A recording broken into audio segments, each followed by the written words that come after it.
All right, for more on the future of the Republican Party, Trump supporter Harlan Hill and Fox News contributor Leslie Marshall joining me right now. Good to see you guys.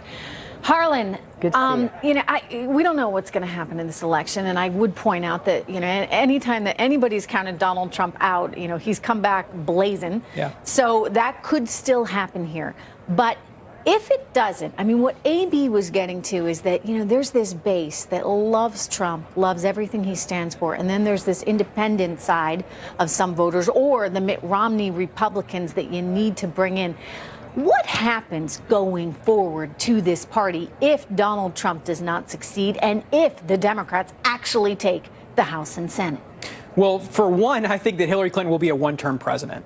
We're facing unprecedented economic challenges. Her policy it's a continuation of Obamanomics, which have overwhelmingly failed the middle class. And so I think that long term, this is probably good for the Republican Party.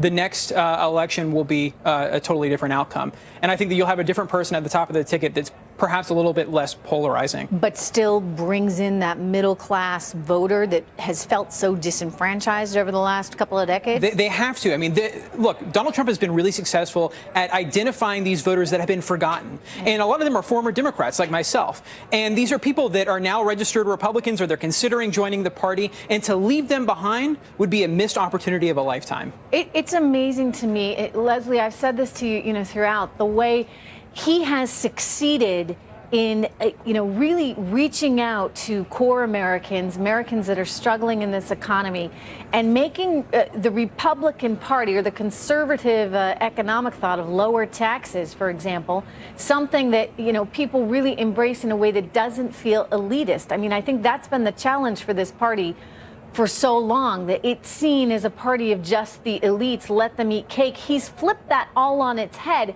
So how does the Republican Party preserve it?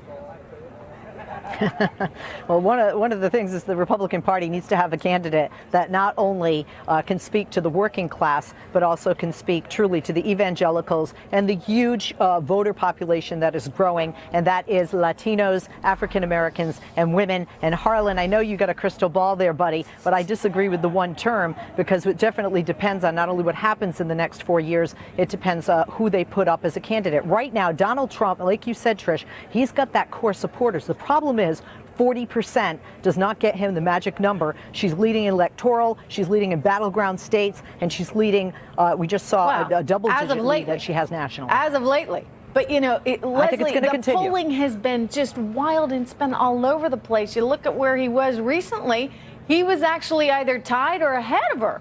And now this plummet, really, which is all one has to assume related to that tape.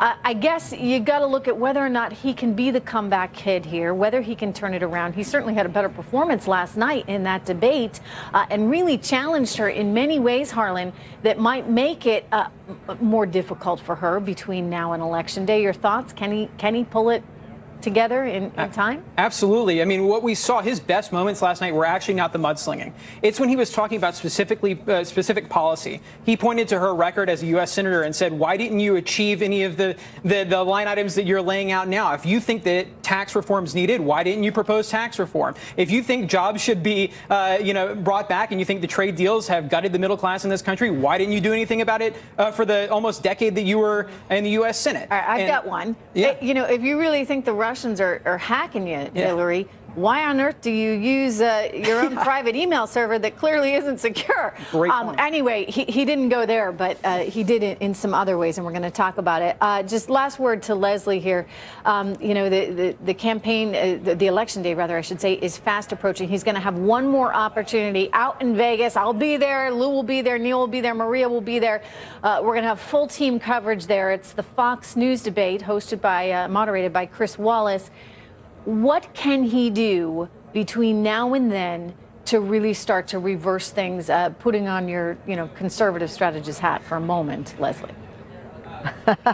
Well, one is he needs to be more like he was last night, but with less personal attacks. I think you're just looking at the polls and the way things have been trending. The personal attacks are not helping him.